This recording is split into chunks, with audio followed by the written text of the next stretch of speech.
કચ્છ જિલ્લાને તાત્કાલિક અછતગ્રસ્ત જાહેર કરવા તેમજ પશુધન માટે પાણીની વ્યવસ્થા અને કચ્છ જિલ્લાના લોકોને કનડતા સામાન્ય પ્રશ્નોનું તાત્કાલિક નિવારણ કરવા માટે કચ્છ કલેક્ટર કચેરીએ ધરણા બાદ આવેદનપત્ર આપવામાં આવ્યું હતું।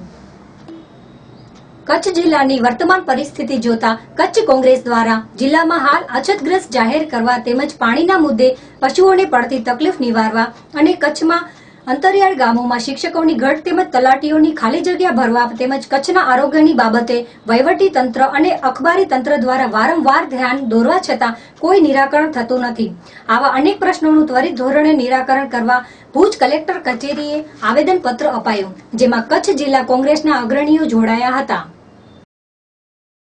કચ્છમાં પશુધન એક મોટી સંખ્યામાં ધરાવતો આ જિલ્લો છે અને પશુઓને પણ પીવાના પાણીની મુશ્કેલી છે, લોકોને રોજગારીની પણ મુશ્કેલી છે, સામાન્ય નાગરિકને પણ રોજબરોજના પીવાના પાણીની પણ એટલી મુશ્કેલી છે। પીવાનું પાણી વહેલી તકે મળે, ઘાસચારાની વ્યવસ્થા થાય, આ મુદ્દો પણ સ્થાનિક મુદ્દામાં અમે આવરી લીધો છે અને એના માટે પણ વહીવટી તંત્રને અમે અનુરોધ કરશું કે કચ્છમાં વહેલી તકે અછત જાહેર કરવાની જ અમારી માંગ છે, પણ ભારતીય જનતા પાર્ટીના લોકોને અછતમાં કામ નથી કરવું એટલે ચોક્કસ આનાવારી પણ આમાં થઈ નથી શકી। આનાવારી ન થવાની જવાબદારી વહીવટી તંત્રની છે અને આનાવારી ચોક્કસ નથી થઈ એના બાના હેઠળ અછત જાહેર નથી કરતા, પરંતુ આ માનવતાને ધ્યાનમાં રાખી અને વર્તમાન પરિસ્થિતિને ધ્યાનમાં રાખી અને તાત્કાલિક ઘાસ પાણીની વ્યવસ્થા થવી જોઈએ એવી કોંગ્રેસની માંગ છે। અને અત્યારે જે રીતે દુષ્કાળ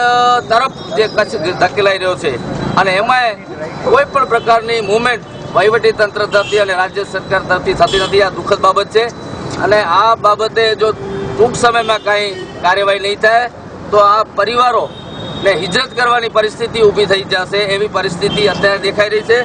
અને એક વાત આપના માધ્યમથી એ પણ હું કહેવા માંગુ છું કે આ રાજ્યમાં ભારતીય જનતા પાર્ટીનું વહીવટ આવ્યા પછી દરેક વર્ગ આજે દુઃખી છે, ખેડૂતો દુઃખી છે, વેપારીઓ દુઃખી છે, સોના ચાંદીના વેપારીઓ પણ આજે આંદોલન ઉપર ઉતરવું પડ્યું છે। એ જ રીતે ગરીબ મધ્યમ આદિવાસી SC ST OBC માઇનોરિટી તમામ વર્ગને ક્યાંક ને ક્યાંક પીડાઓ સતાવે છે કે આ